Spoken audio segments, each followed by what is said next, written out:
Vale. Informação com credibilidade. A partir de agora você acompanha ao vivo a nossa entrevista do dia nesta terça-feira, que hoje recebe com muito prazer aqui em nossos estúdios, ele que é um dos parlamentares que compõe nosso poder legislativo municipal em Tijucas. Eu falo hoje com o vereador Cláudio Eduardo de Souza, o popular Cláudio do Jornal do PDT. Ele que vai nos falar mais a respeito do trabalho parlamentar, principalmente de assuntos que repercutiram bastante sobre a produção parlamentar do Cláudio nesta semana e que ele vai nos falar mais a respeito. Inicialmente, Cláudio, bom dia, obrigado pela sua presença aqui com a gente, viu? Bom dia, Cid, eu agradeço o convite e o espaço para poder falar um pouco aqui sobre o nosso trabalho, sobre as nossas ideias, e bom dia a todos que nos ouvem. Muito bem, ontem repercutiram nas suas redes sociais e posteriormente também durante a sessão ordinária, foram os números que você apresentou referente ao seu trabalho parlamentar e que durante a sua fala na tribuna da Câmara, você até se mostrou um pouco insatisfeito pela produção. Por quê, vereador? Bom, Cid, o que a gente protocola ali, que a gente tem números, né, geram números, são assuntos que vão ser debatidos no plenário da Câmara. E muitas vezes aqueles números ali deveriam e gostaria que fossem maiores porque tem muitas demandas para serem levados para o plenário. Tem muitos assuntos ali que eu queira informação e aí protocolaria um requerimento, que este mês eu protocolei 4, indicações, que são quando o vereador vê ou chega um pedido da comunidade informando alguma necessidade para a comunidade e a gente indica, pede, solicita ao prefeito para que dê atenção. Tive protocolado 3 indicações esse mês. Com certeza as demandas são tão grandes que teria muito mais para se fazer, só que não tem como eu protocolar mais se nós não temos sessões suficientes para que todo esse material vá ao plenário. Então muita coisa eu acabei enviando por ofício. Quando é ofício vai direto ou ao secretário ou ao prefeito, porque é algo de urgência e não dá tempo de ir para plenário. Ofício, protocolamos 15, protocolamos um projeto de lei. Então, quando eu falo que eu não estou satisfeito, não é por querer, quero números maiores. Não, mas é porque realmente a gente tem muito mais demandas que mereceriam e precisariam ser debatidas no plenário da Câmara e levada ao prefeito ou a quem compete cada uma dessas áreas. E por isso a minha insatisfação. Queria poder apresentar mais, dar mais agilidade às coisas que nos chegam para que a população se sinta realmente representada ali pela Câmara. Então o vereador acha que o espaço hoje para a apresentação desses assuntos à comunidade e para a própria discussão dos mesmos é pouco? Pelo menos para o meu trabalho, eu considero como pouco. E hoje, para as pessoas entenderem, o regimento interno da Câmara prevê que tenham 6 sessões por mês. Então, que acontecem nas segundas e quinta-feiras, né? Então, se por acaso chega lá pelo dia 20, digamos assim, já aconteceram 6 sessões, não vai mais ter sessão ao longo daquele mês, porque são só 6. E dentro dessas 6, nós temos o exemplo agora de fevereiro, tivemos uma que mais da metade da sessão foi usada para aprovação das moções do mérito esportivo, e uma outra sessão também que aí sim foi inteira, apenas para a entrega do mérito esportivo. Então são basicamente 2 sessões entre 6 que a gente não pôde apresentar as demandas que queríamos do município, que eram pedidos da comunidade. Então acaba que muitas vezes o trabalho fica represado e quando alguém chega e fala, por que não colocou tal assunto ali que era importante, a nossa comunidade precisava agora, como é que eu vou olhar para a pessoa e dizer, não coloquei porque a gente já teve as 6 sessões desse mês, né? Quando, ao meu ver, esse regimento já poderia ter sido atualizado em algumas situações que ali constam, mas principalmente nessa, que é o tirar esse item que diz que são 6 sessões por mês e passar a ser toda segunda e toda quinta-feira do mês. Perfeito. Uma questão que eu acompanhei e vi que chamou bastante atenção foi quando o senhor citou através das publicações, né? E aliás está fazendo um grande trabalho nas publicações das redes sociais para que as pessoas tenham conhecimento das suas propostas, de que vocês hoje, vereadores, seriam bem pagos e a população talvez esperasse mais de vocês e por isso a necessidade desse maior espaço? Claro, com relação ali às redes sociais e divulgar todas as ações, foi uma coisa que eu sempre defendi, essa transparência de quem tivesse no poder legislativo. E, inclusive, durante a campanha, usei muito as redes sociais para pedir o voto, para falar das minhas ideias. Então, não teria coerência se agora que eu consegui aquela cadeira, que eu estou ali, eu não fizesse com que as pessoas soubessem tudo o que o nosso gabinete está fazendo, propondo, tudo que está acontecendo na Câmara. Então é uma coisa que eu quero levar até o final do mandato, essa transparência, para que as pessoas se sintam parte, ao menos de parte do processo, né? Porque não tem como relatar ou mostrar tudo o que acontece ali, da mesma forma que as pessoas não acompanham tudo. Mas o que eu entender ser importante, vou continuar usando as redes sociais para que as pessoas tenham esse conhecimento. Com relação desculpa, qual foi a tua pergunta, Cid? O vereador citou na publicação, quando apresentou isso, usou como exemplo, que talvez a população esperasse mais dos vereadores. Sim. E que vocês são bem pagos, né, para fazer o trabalho parlamentar. Muitas vezes, e aí, enquanto repórter também político que antes acompanhava as sessões ou que entrava nesses assuntos e ouvia as pessoas, muitas vezes eu vi, inclusive em campanhas eleitorais anteriores, pessoas defendendo que, vou chegar lá, vou baixar o salário do vereador para um salário mínimo, alguns até tentaram protocolar alguma coisa, mas a gente sabe que não vai passar, não vai diminuir o salário vai continuar sendo o mesmo. Então, durante a campanha eu até falava isso para as pessoas. Agora, na hora de votar, é a hora em que você, sabendo qual é o salário, pensa como se fosse dono de uma empresa. Certo. Né? Quem merece ganhar esse salário para exercer essa função? Quem é mais qualificado para isso? As pessoas escolheram 13 que estão lá. Eu estou entre eles. Somos em 13. E agora a pergunta que aí sim tem que partir de nós não vai se diminuir salário, é o que tem. Que tal a gente demonstrar uma boa fé e fazer o inverso? Não vamos diminuir o salário, mas vamos aumentar o trabalho. Nós vamos, se por acaso passar a ser toda segunda e quinta, nós teremos geralmente uma média de 9 sessões por mês. São 3 a mais, 50% a mais das 6 que acontece. Então é mais uma demonstração, é mais uma forma também das pessoas terem mais espaço para que as suas demandas sejam levadas a plenário e se sentirem representadas. Perfeito, bacana. Isso ainda não foi levado à discussão, vereador? Não, o que acontece?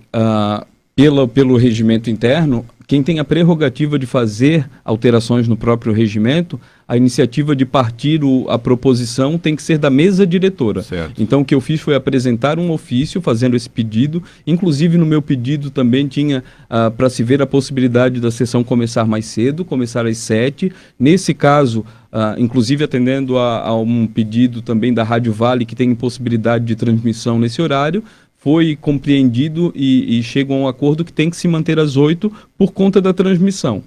Mas ainda há a expectativa de que a mesa diretora faça esse encaminhamento, espero que o mais breve possível, para que a gente, levando a plenário e tendo a concordância da maioria dos vereadores, nós consigamos ter, então, sessão toda segunda e toda quinta-feira. Perfeito.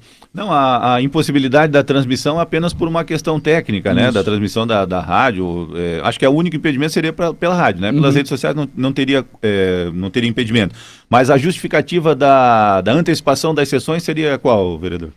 Do horário também seria aquela preocupação. Ontem, por exemplo, a gente discutiu tudo que estava em pauta e saímos da sessão às 11h30 da noite. Não é uma questão de, quer sair cedo, quer ir para casa cedo. Não, é uma questão de pensar em quem vai ao plenário para acompanhar, ou quem fica ouvindo pela Rádio Vale, ou assistindo pelo Facebook. Muitas vezes acaba muito tarde. Então essa antecipação seria apenas pensando nisso para que ficasse um horário mais confortável para quem realmente quer nos acompanhar. Mas entendemos que tem essa impossibilidade, então o que se propôs, e aí eu propus também, é que a gente revise algumas situações ali que são cotidianas dos trabalhos no plenário, que às vezes se estendem muito e acabam tirando espaço das discussões que, ao meu ver, são mais importantes. Então, a leitura da ata, a leitura da justificativa de cada requerimento, de cada indicação. São coisas que às vezes quebram um pouco o ritmo da sessão e que, se for revisto, então, mesmo começando às 8, talvez nós tenhamos ali um aproveitamento melhor do trabalho e as pessoas consigam acompanhar melhor essas discussões. Perfeito, muito bacana. É importante que a comunidade saiba, né, do intuito dessas propostas. Muito bacana. Outra questão é que o senhor já teve alguns pedidos atendidos aí pela administração pública referentes à questão da preocupação com a Covid-19, né? Como é que o senhor está vendo essas suas solicitações, algumas já sendo atendidas, vereador? Na verdade, é bom quando a gente vê que consegue atingir o objetivo, e não apenas por uma questão de ego ou por questão pessoal. Perfeito. Da mesma forma que quando alguma coisa não é atendida, também não é algo que eu vejo como pessoal ou que atinja meu ego. A questão é, tudo que eu levo a plenário, geralmente, ou eu estou atendendo a um pedido de uma classe, no caso eram os professores, ou de uma comunidade. Então, quando algo é atendido, também quem está sendo atendido é essa classe, essa comunidade, quem me procurou para poder encabeçar essa luta, digamos assim, usando do espaço da cadeira na Câmara, que eu sempre deixo bem reforçado que não é minha, é nossa, então que vou fazer questão de que as pessoas tenham voz. Então, não foi o meu pedido que foi atendido, né? No caso ali, por exemplo, do teste, foi realmente dos pais, dos profissionais da educação, e eles merecem pelo trabalho que fazem e pela questão da própria segurança, tanto das crianças quanto dos próprios professores, merendeira, auxiliar, diretora, todo mundo que é envolvido nessa cadeia escolar. Perfeito, muito bacana. Uma outra questão é que, até voltando às publicações, né, que o senhor compartilha através das suas redes sociais, vejo que o senhor está ativo aí no atendimento à comunidade no seu gabinete.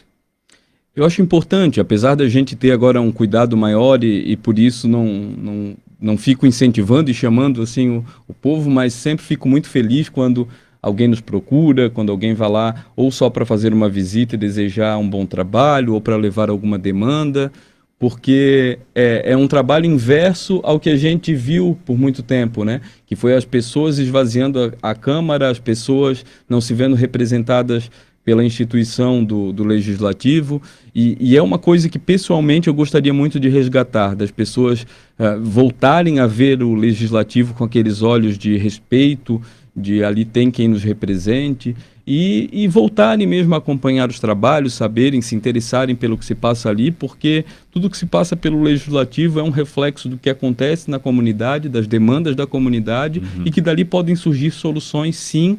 Então, quanto mais as pessoas participarem, maiores as chances de que as decisões sejam de acordo com os interesses da comunidade e não interesses pessoais. Sem dúvida nenhuma. E como é que tem sido a demanda de solicitações, de pedidos? Muito grande, por mais que a gente reconhece quando tem coisas positivas, como sempre fiz, mas a gente sabe que muitas áreas, né, com destaque para a saúde, a educação, precisam aí dar alguns passos, e é isso que eu também estou disposto lá, não é só ficar apontando erros. Uma coisa que eu fiz nas minhas proposituras, quem acompanha pelas redes sociais ou até pela Câmara, vê não é... Desculpa. Não é simplesmente ficar apontando, achando culpados para coisas que não acontecem ou demandas que estão represadas. É geralmente propondo alguma solução, Perfeito. Indicando alguma saída, e aí sim cabe ao prefeito, cabe aos secretários atender, ouvir e executar algumas dessas ideias ou simplesmente ignorar. Esperamos ser mais ouvidos do que ignorados. Perfeito, muito bacana. Bom, e qual é a expectativa então para o trabalho que iniciou ontem as sessões de março? Quais são as expectativas de vocês para o segmento agora das sessões? Ontem já, inclusive, essa sua indicação, essa sua proposta, né, do aumento da demanda do trabalho parlamentar através das sessões ordinárias já foi até comentado pelo presidente Rudinei. Quais são as expectativas em relação a isso, vereador? A expectativa é que nós tenhamos ali discussões que sejam pertinentes para a comunidade. Não faz sentido, por exemplo, em algum momento em que estão todos preocupados com questões da saúde, a gente está com a Câmara fechada, sem ter sessão, porque já aconteceram 6. E isso é a minha opinião, né? Talvez outras pessoas pensem diferentes, outros parlamentares pensem diferente. Mas eu acho que nós temos que ser ali, sim, essa voz do povo, das dúvidas que a população tem, seja na questão da vacinação, seja a questão do atendimento. Então nós temos que estar sempre em paralelo aos interesses da comunidade. E para isso nós precisamos que o trabalho seja ampliado, sim, precisamos que os microfones estejam à disposição, sim, precisamos protocolar, colocar em votação, em discussão as indicações que são pede, precisamos apresentar os requerimentos daquilo que a gente tem dúvida e que precisamos de respostas oficiais para aí sim pensar em soluções que a gente possa propor. Então, para isso, os trabalhos da casa têm que andar, porque demanda tem, às vezes até em áreas diferentes, enquanto um vereador está pensando nesse momento em demandas de uma determinada localidade, outro já está ouvindo uma outra localidade que talvez não seja tão ouvida, outro já está pensando no que foi proposto por uma classe, seja da educação, da saúde, enfim, essa pluralidade de assuntos é que é importante, né? A gente não precisa ter pouco trabalho e às vezes ficar girando em torno de um assunto só, que a gente sabe que não. Saúde é a prioridade? Mas isso não impede que a gente proponha algo para o esporte, não impede que a gente pense em algo para a educação, não impede que a gente dê atenção a alguma demanda da assistência social, né? A gente precisa pensar no município e nas áreas como um todo. Perfeito, muito bacana. Então eu desejo um bom trabalho, microfones sempre abertos para levar à comunidade o que vocês estão produzindo na Casa do Povo em prol dela mesma e sucesso, né? Sucesso nessa pluralidade, né? Que o senhor e seus colegas de bancada representem cada vez mais a nossa população, a nossa comunidade do jeito que ela espera. Obrigado, Cid, obrigado a todos aí que nos ouvem e me coloco à disposição. O gabinete, como eu falei, é um gabinete nosso, é do povo que me colocou lá e com certeza nos 4 anos em que eu tiver aquela cadeira vai ser pelo povo que ela vai ficar à disposição e serei só um eco dos pedidos da comunidade nas sessões plenárias. Muito obrigado a você que nos ouve através do rádio. Acompanhe também o nosso trabalho via internet. Se inscreva no nosso canal do YouTube, Rádio Vale Tijucas, e siga os nossos perfis no Facebook, no Twitter e Instagram. Basta procurar Rádio Vale Tijucas.